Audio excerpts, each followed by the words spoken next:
Ambassador Jake Morrison stood at the viewport of the UES Liberty, watching Zentara Prime grow larger as they approached the massive space station that served as the Galactic Council's headquarters.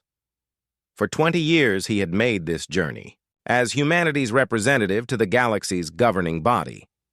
Today felt different, though he could not explain why. Captain Lisa Rodriguez joined him at the observation deck, her uniform crisp and her expression professional. As commander of the human escort fleet, she had accompanied Morrison on dozens of diplomatic missions. The routine had become comfortable, almost boring. Another council session, another chance to prove humanity's worth, Rodriguez said with a slight smile. At least this time they're discussing our application for full membership status. Morrison nodded, but something nagged at him. The Council's invitation had been unusually formal, and several member species had requested additional human military support for their border regions. After 2 decades of faithful service, humanity was finally being recognized for their contributions to galactic peace. Dr. Alex Turner worked in his laboratory aboard the Liberty, preparing his latest research on cross-species medical compatibility. His work had saved millions of lives across the galaxy, developing treatments that worked for dozens of different alien biologies. The Council had specifically requested his presence for this session. "Jake, you need to see this," Turner called from his workstation. "I've been reviewing the medical data requests from various Council species. Something doesn't add up."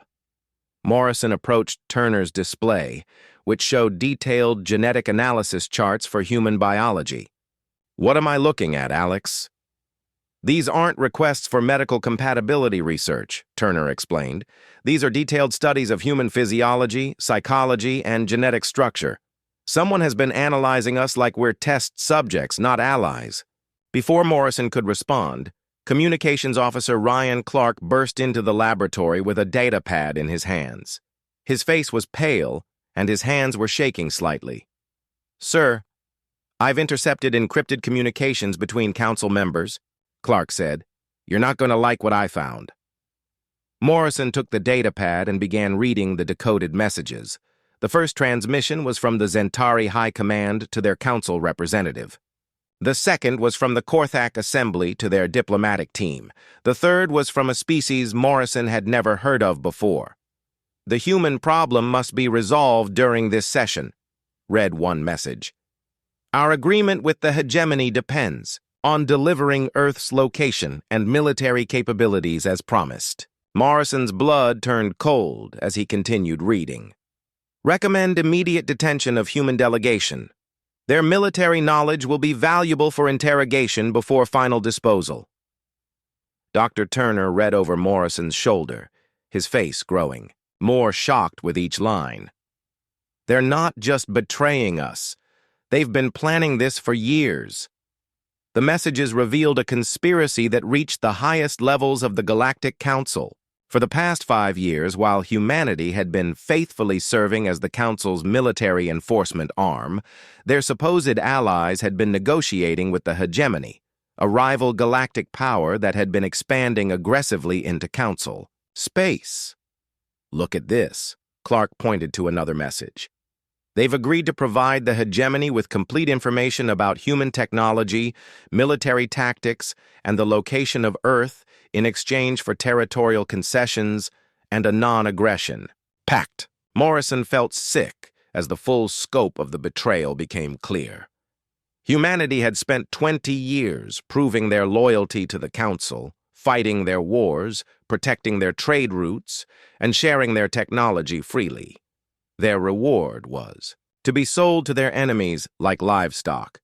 Admiral Karen Williams received Morrison's emergency transmission aboard her command ship in Earth's orbital defense network. The message was brief but devastating. "Council has betrayed us. Evacuation protocols may be necessary. Stand by for further orders." Williams immediately contacted General Frank Harrison at Strategic Command. "Frank, we may have a problem. Jake's reporting possible Council betrayal. What's the status of our defensive preparations?" "All contingency plans are ready for activation," Harrison replied. If the Council has turned against us, we can implement full evacuation protocols within 6 hours. Back on Zentara Prime, Morrison realized they were walking into a trap. The Council session scheduled for today was not about granting humanity full membership. It was about finalizing their destruction. Captain Rodriguez received Morrison's warning just as her tactical officer reported unusual activity around the space station. "Ma'am, Council security forces are moving to surround our position. I'm reading weapon locks from multiple platforms." "Red alert," Rodriguez ordered. "All ships prepare for immediate departure. Something has gone very wrong here." Dr. Turner worked frantically to download as much data as possible from the Council's medical and scientific databases. If they were about to be betrayed, he wanted to take with him every piece of information humanity had helped to develop.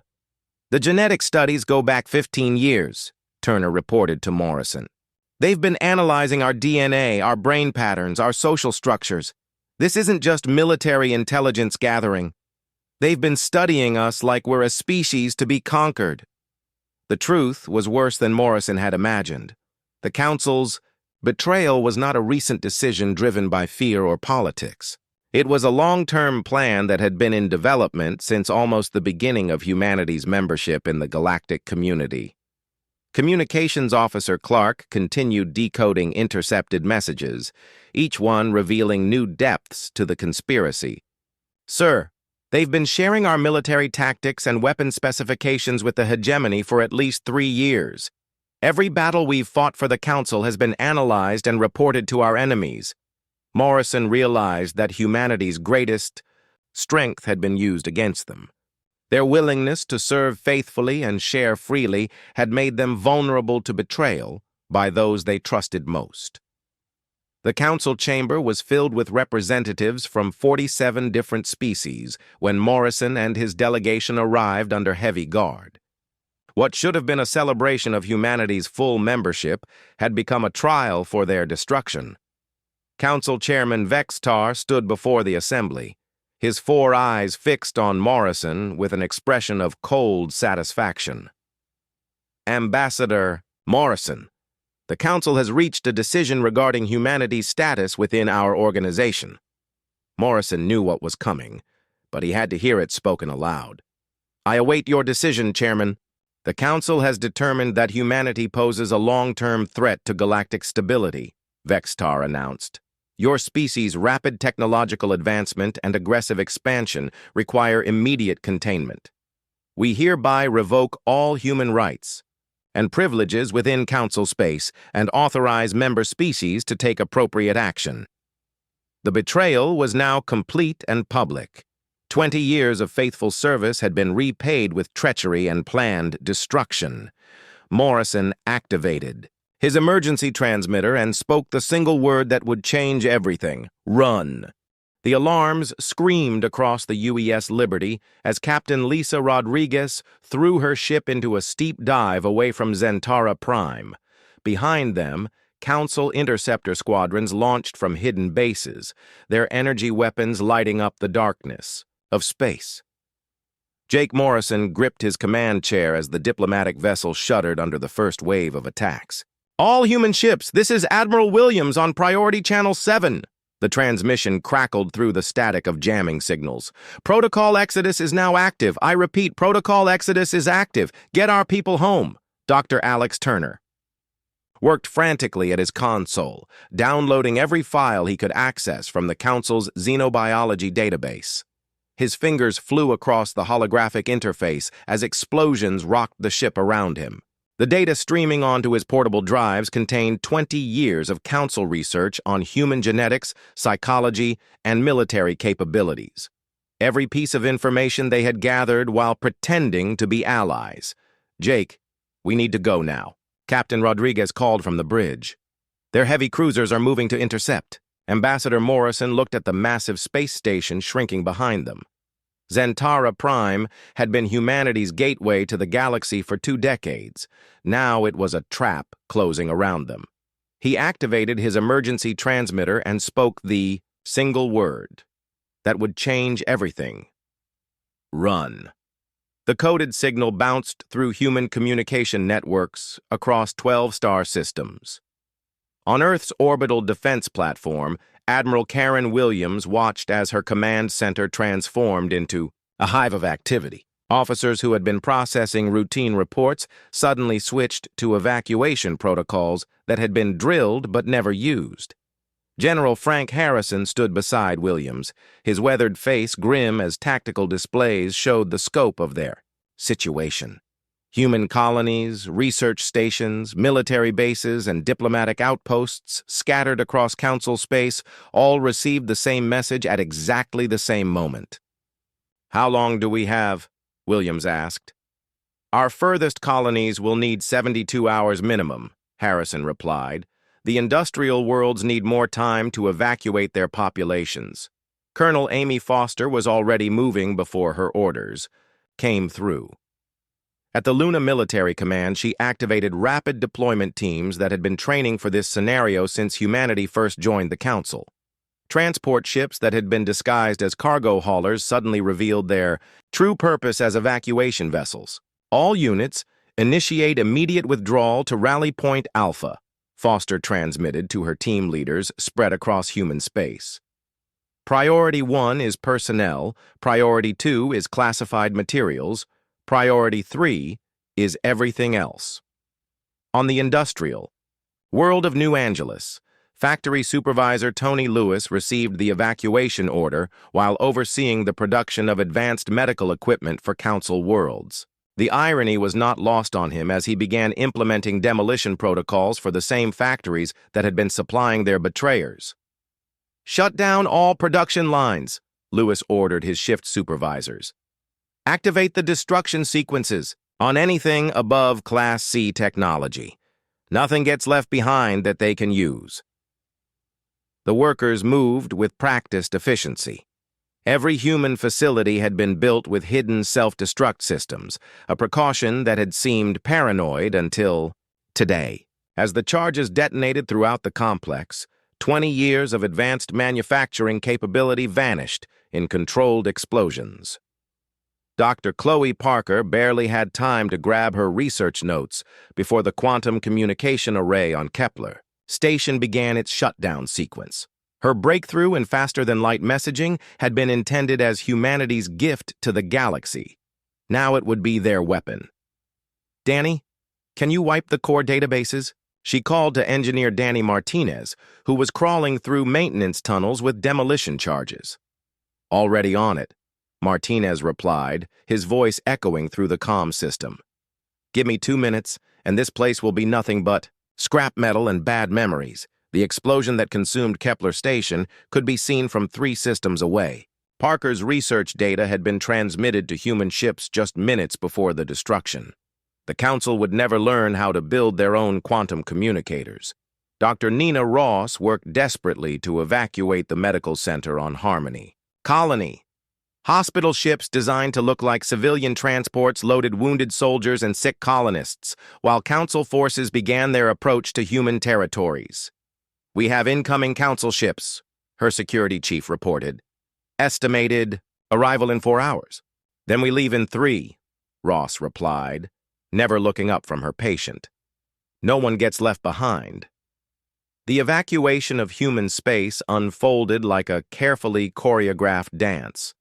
Ships that had appeared to be simple cargo haulers revealed hidden weapon systems as they provided cover for fleeing civilians. Research stations that seemed defenseless suddenly deployed military-grade shields and point defense systems. Commander Steve Johnson held Kepler Station's outer defenses while the last transport ships cleared the system. His squadron of fighters faced overwhelming odds, but they only needed to buy time for the evacuation. "This is Kepler Defense 1, Johnson transmitted to the approaching Council fleet. "You are entering human sovereign space. Turn back now." The Council commander's response was a full missile barrage. Johnson's fighters weaved between the incoming weapons, their counterattack precise and devastating. 3 Council ships exploded before they realized these were not the same human fighters they thought they knew. Captain Beth Taylor commanded the carrier group protecting the civilian exodus from the Outer Rim colonies. Her ships had been upgraded, in secret, their true capabilities hidden from Council observers for years. As enemy squadrons closed in, Taylor gave the order that revealed humanity's real strength. All ships, drop the masquerade, show them what we really built. The human carriers suddenly bristled with weapons that should not have existed. Fighter squadrons launched from hidden bays, their numbers far exceeding what Council intelligence had estimated. The enemy fleet found itself facing technology they had never seen before. On Earth, Admiral Williams coordinated the massive withdrawal while preparing for the inevitable Council response.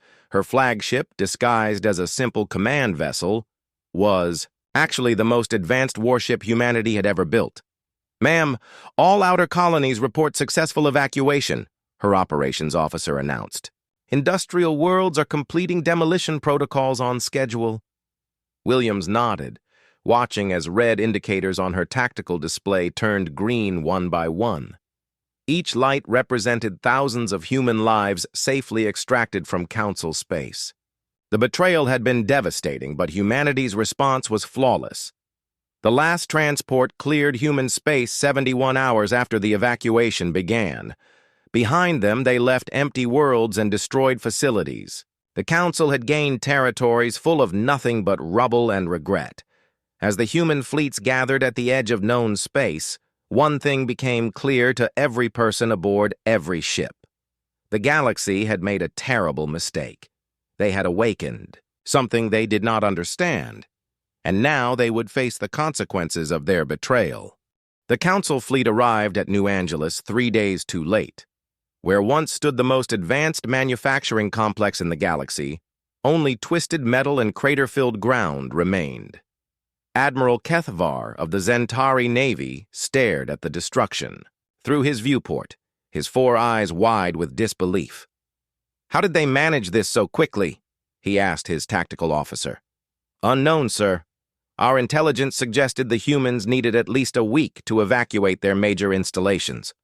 What the Council did not know was that humanity had been preparing for this moment since their first day among the stars. Every human facility contained hidden systems, every evacuation plan had been rehearsed, and every piece of technology included a self-destruct option.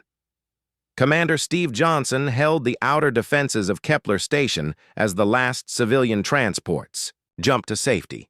His fighter squadron faced a Council armada 10 times their size, but numbers meant nothing when the enemy underestimated your capabilities. "All fighters, execute pattern Delta 7, Johnson ordered through his comm system. The human fighters suddenly split into formations that confused the Council pilots.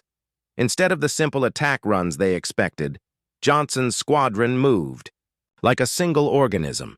Their weapons fired in perfect coordination, targeting the Council ship's weak points with precision that seemed impossible. 3 Council destroyers exploded in the first 30 seconds. The enemy formation broke apart as panic spread through their ranks. These were not the same human fighters that had served the Council for 20 years. These were something entirely different. Captain Beth Taylor watched the battle from her carrier bridge while coordinating the protection of civilian convoys. Her ship, the UES Defiance, looked like a standard Council design carrier from the outside. Inside, it contained technology that would have shocked even their former allies. "Launch all squadrons," Taylor ordered. "Show them what human engineering really looks like." Hidden bays opened along the Defiance's hull, revealing launch tubes that should not have existed. Fighter craft emerged in numbers that violated every treaty the Council thought they had with humanity. Each fighter carried weapons designed from technologies humanity had developed in secret. The Council fleet found itself facing not just superior numbers, but superior weapons, superior tactics, and superior training. Human pilots who had pretended to struggle with Council technology suddenly displayed skills that bordered on the impossible. On the industrial world of New Dallas, factory supervisor Tony Lewis completed the destruction of the last manufacturing center. The explosions that consumed the facility took with them the production lines for medical equipment that had saved millions of Council lives over the years. "That's the last one," Lewis reported to his evacuation coordinator. "Every factory, every warehouse, every piece of equipment, nothing left but empty buildings." The civilian transports lifted off as Council advanced scouts entered the system. Below them, the world that had supplied advanced technology to half the galaxy was now nothing more than an empty shell. The betrayers would inherit worlds full of nothing. Dr. Nina Ross supervised the loading of the last medical transport from Harmony Colony. Her hospital ships carried not just the wounded and sick, but also the complete medical databases that contained treatments for diseases affecting dozens of species. "Doctor, Council ships are 3 hours out," her security chief warned. "Then we leave in 2 hours," Ross replied calmly. "Activate the biocontainment protocol." As the medical ships departed, automated systems released designed viruses into the abandoned medical facilities. Not dangerous to living beings, but deadly to electronic systems and data storage. The Council would find empty hospitals filled with worthless equipment. Admiral Karen Williams coordinated the massive withdrawal from her command ship orbiting Earth. Her tactical displays showed human forces evacuating from 12 star systems simultaneously while engaging superior enemy numbers across multiple fronts. "Ma'am, all Outer Rim colonies have completed evacuation," her operations officer reported. "Industrial worlds are finishing demolition protocols. Military stations are beginning their withdrawal." "What about casualties?" Williams asked. "Surprisingly, light. The enemy keeps expecting our forces to behave like they did when we served the Council. They're not adapting to our real capabilities." The truth was that humanity had been hiding their true strength for 2 decades. While serving the Council, human forces had deliberately limited their performance to avoid suspicion. They used older weapons, simpler tactics, and smaller numbers than they actually possessed. Commander Rick Stone led his stealth squadron in hit-and-run attacks against Council supply lines. His ships appeared on sensors as simple cargo haulers until they opened fire with weapons that could destroy cruisers in seconds. "Target their command ship," Stone ordered his wing. "Let's remind them what happens when you betray your allies." The Council Admiral's flagship never saw the attack coming. One moment it was coordinating the pursuit of human forces, the next it was drifting debris in space. Stone's squadron vanished back into stealth mode before the escort ships could react. Lieutenant Colonel Pete Adams conducted reconnaissance missions deep into Council space, gathering intelligence on enemy movements while avoiding detection. His reports revealed something the human command had not expected. "Admiral, the Council forces are showing signs of confusion and poor coordination," Adams transmitted to Williams. "They're having trouble working together without human liaison. Officers." The irony was bitter. For 20 years, humans had served as translators, coordinators, and problem solvers for the Council. Different species that barely tolerated each other had relied on human diplomats and officers to maintain unity. Now, without that human presence, the Council's military effectiveness was crumbling. Mary Hughes managed the systematic destruction of infrastructure across human space from her coordination center on Luna. Her teams demolished not just military facilities, but civilian infrastructure that the Council had come to depend on. "Ma'am, the destruction of the communication relays is complete," her chief engineer reported. "The Council has lost instantaneous communication across 3 sectors. Good. Let them try to coordinate their forces using their own primitive systems." The human exodus became a strategic masterpiece. Every withdrawal was timed perfectly, every demolition was thorough, and every engagement with Council forces revealed new depths to human military capability. What had appeared to be a desperate retreat was actually a planned withdrawal that left the enemy weaker than when they started. As the last human transport jumped away from the industrial worlds, Council forces arrived to find empty systems and destroyed infrastructure. They had gained territory, but lost the technological foundation that had supported their civilization for 2 decades. The humans were gone, taking with them not just their people and their weapons, but the knowledge and capabilities that had made the Council strong. The betrayers had won nothing but empty victories and hollow conquests. In the depths of space, the human fleets regrouped and counted their losses. They were fewer than before, but they were also free, unified, and angry. The galaxy would soon learn the difference between humans who served and humans who fought for themselves. 6 months had passed since humanity fled Council space, and the Epsilon Void had become their new home.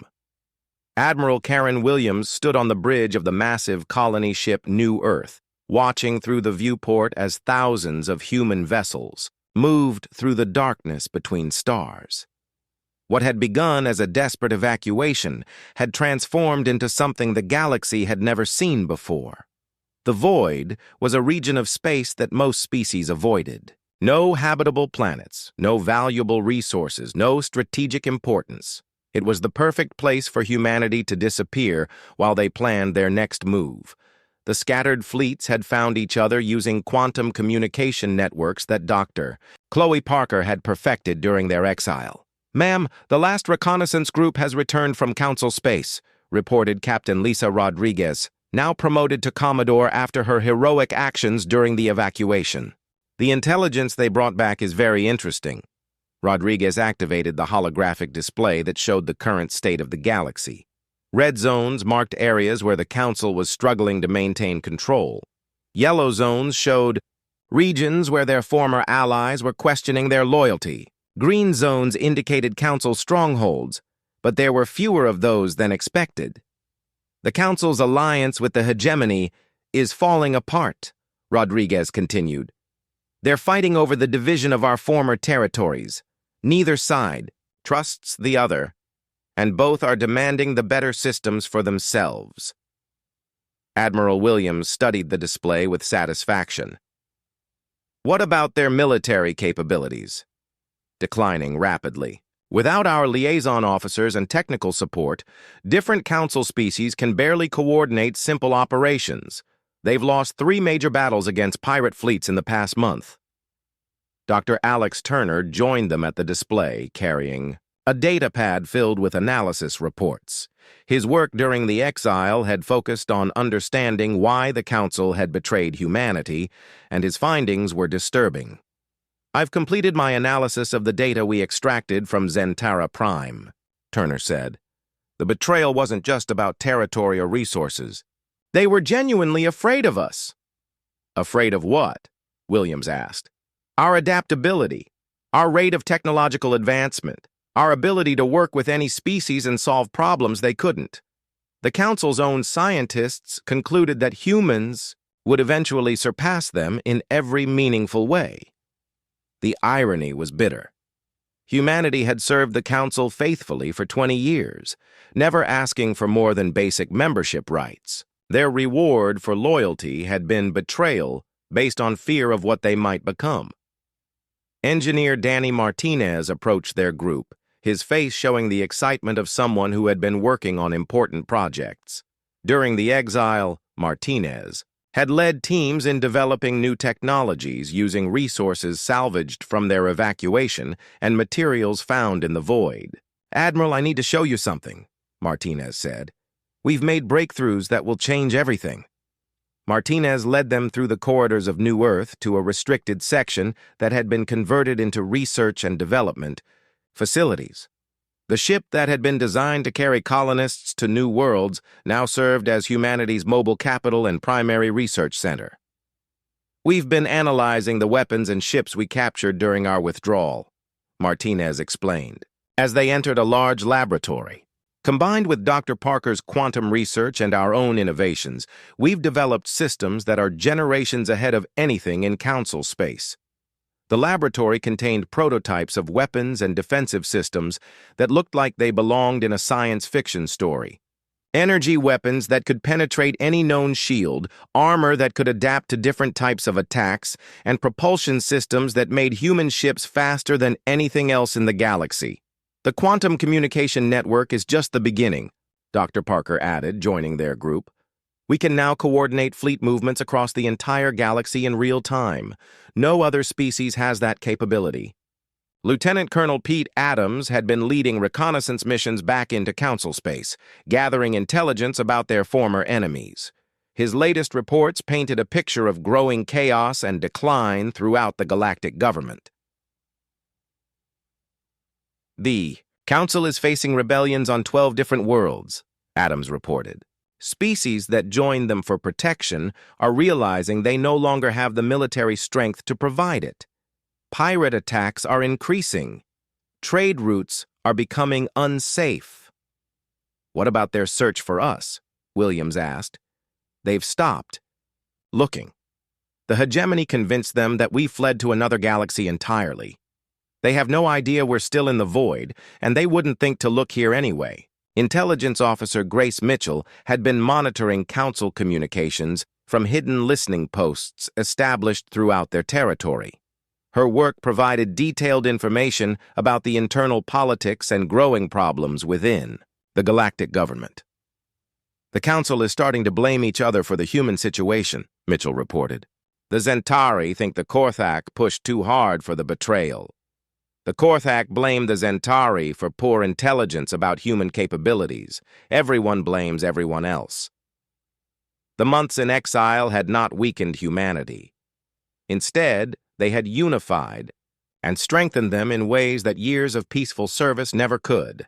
Different human colonies that had barely communicated before the evacuation now worked together as a single people with a common purpose. Dr. Nina Ross had established medical centers throughout the human fleet that served not just as hospitals, but as research facilities for developing new treatments and enhancements. Her work had improved human physical and mental capabilities to levels that would have amazed their former Council colleagues. We're not the same species that fled Council space 6 months ago, Ross reported to the command staff. Our people are stronger, smarter, and more unified than ever before. The exile has transformed us. Commander Steve Johnson, who had been promoted after his heroic defense of Kepler Station, now led training programs that prepared human forces for eventual return to the galaxy. His pilots and soldiers practiced with the new weapons and tactics developed during exile. Our people are ready, Johnson reported. They're angry about the betrayal, but they're also confident. We know we're stronger than our enemies now. The transformation of humanity during their exile was remarkable. A species that had served others for 20 years had become a unified force capable of challenging the entire galactic order. The Council's betrayal had awakened something they never expected. Commander Rick Stone's stealth squadrons continued to monitor Council space while remaining undetected. His reports confirmed what everyone suspected, but few dared to hope. The galaxy is ready for change, Stone transmitted to Admiral Williams. The Council is weak, divided, and losing control. Species throughout their territory are looking for new leadership. As Williams looked out at the human fleet in the void, she realized that their exile was nearly over. They had become something new during their time in the darkness between stars. Soon they would return to the galaxy, but not as servants or supplicants. They would return as conquerors. 2 years after humanity disappeared into the Epsilon void, the first Council patrol to detect them wished they never had. The patrol ship Harmony's Light encountered what appeared to be a single human vessel near the edge of known space. When they moved to investigate, the ship vanished from their sensors as if it had never existed. Admiral Karen Williams smiled as she reviewed Commander Rick Stone's report from his stealth squadron. The time for hiding was over. The human fleet had grown stronger during their exile, and the galaxy was ready for their return. What emerged from the void was not the same species that had fled Council space in desperation. All ships, this is Admiral Williams, she transmitted to the massive fleet surrounding her command vessel. Today we go home. Today we remind the galaxy what happens when you betray humanity. The first target was the industrial world of Kepler 7, a planet the Council had claimed after humanity's evacuation. The world's new masters had tried to rebuild the destroyed facilities using their own inferior technology. They were about to learn why that was a mistake. Captain Steve Johnson led the assault on Kepler-7 with a squadron of fighters that seemed to appear from nowhere. The Council Defense Fleet found themselves facing weapons they had never seen before and tactics they could not understand. Human ships moved through space like they were dancing, their coordination perfect and their firepower devastating. "Council Fleet, this is Captain Johnson of the Human Federation," he transmitted to the enemy commander. "You have 30 seconds to surrender or be destroyed." The Council commander's response was to order an attack. It was the last order he ever gave. Johnson's fighters tore through the defense fleet in less than 5 minutes, leaving burning wreckage and escape pods floating in space. On the planet below, the Council administrators watched in terror as human troops materialized in their command centers. The soldiers wore armor that seemed to absorb enemy fire and carried weapons that could cut through any material. The planetary surrender came within an hour. Admiral Lisa Rodriguez commanded the liberation of the Outer Rim colonies, leading a fleet of ships that had been hidden and upgraded during humanity's exile. Each vessel looked familiar to Council forces until they opened fire with weapons that shouldn't have existed. "Target their command ships first," Rodriguez ordered her captains. "Let them see what human engineering really looks like." The battle for the Outer Rim lasted 3 days and ended with complete human victory. Council forces that had occupied human worlds for 2 years found themselves prisoners on the same planets they thought they controlled. The speed and efficiency of the human assault shocked every species in the galaxy. Engineer Danny Martinez watched from the bridge of his newly designed battleship as Council reinforcements arrived at New Angeles. The enemy fleet was 3 times larger than the human force, but numbers meant nothing when technology was decades apart. "Deploy the new defensive systems," Martinez ordered his crew. "Show them what we built during our vacation." The human ships suddenly shimmered and became nearly invisible to enemy sensors. Energy weapons that should have destroyed them passed harmlessly through what appeared to be empty space. When the humans returned fire, their weapons cut through Council ships like they were made of paper. Dr. Chloe Parker coordinated the quantum communication network that allowed human forces to operate across the galaxy as if they were in the same system. Her breakthrough had given humanity an advantage that no other species could match. "All units, execute simultaneous strikes on targets Alpha through Zulu," Parker transmitted to human commanders spread across 50 star systems. "Let them try to coordinate a response to attacks happening everywhere at once." The Council's command structure collapsed as reports flooded in from across their territory. Human forces were attacking military bases, liberating occupied worlds, and destroying strategic facilities with precision that seemed impossible. How could a species coordinate such massive operations across such vast distances? Ambassador Jake Morrison returned to Zentara Prime, not as a supplicant seeking Council favor, but as the representative of an independent galactic power.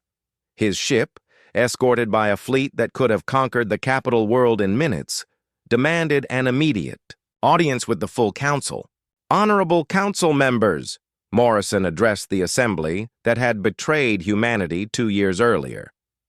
"The Human Federation has returned to discuss new terms for our relationship."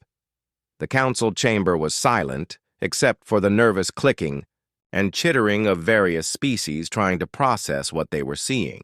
The humans they had betrayed as weak and dependent had returned as conquerors who could destroy them all. "We demand immediate reparations for the illegal seizure of human territory," Morrison continued. "We also demand formal recognition of the Human Federation as an independent galactic power with all associated rights and privileges." Council Chairman Vex Tar, a Zentari whose species had led the betrayal, found his voice after several long moments. "And if we refuse your demands?" Morrison smiled, an expression that every species in the chamber had learned to fear over the past weeks. "Then you can ask the former governments of 37 worlds what happens when you oppose the Human Federation." Dr. Alex Turner's research had been proven correct during the Reconquest. The Council's fear of human adaptability had driven them to betrayal, But that same adaptability had made humanity stronger than they ever imagined possible. The exile had transformed them from servants into masters. Dr. Nina Ross established new medical centers on liberated worlds, but her treatments were no longer free gifts to ungrateful allies. The council species that had once benefited from human generosity now paid market prices for medical care that only humans could provide. Intelligence. Officer Grace Mitchell coordinated the surrender of council intelligence networks throughout their territory. Species that had spied on humanity for decades now found their own secrets exposed and their operations compromised. The transformation was complete when the hegemony, the Council's allies in betrayal, sent an ambassador to negotiate with the Human Federation. The species that had planned to divide human territory between themselves now begged for mercy from the people they had tried to destroy. The Human Federation will consider a non-aggression pact, Admiral Williams informed the hegemony ambassador, in exchange for reparations, territorial concessions, and formal recognition of our sovereignty. The word that had once signaled desperate retreat now carried a different meaning throughout the galaxy. When other species faced extinction or betrayal, they sent their own desperate message to the humans. Help. The galaxy had learned too late that betraying humanity was the worst mistake they could have made. The species they had tried to destroy had returned as the dominant power among the stars, and the single word, run, had become a symbol of human resilience and strength. What began as a betrayal had ended as a transformation. Humanity had found their true place in the galaxy, not as servants of others, but as the leaders of their own destiny.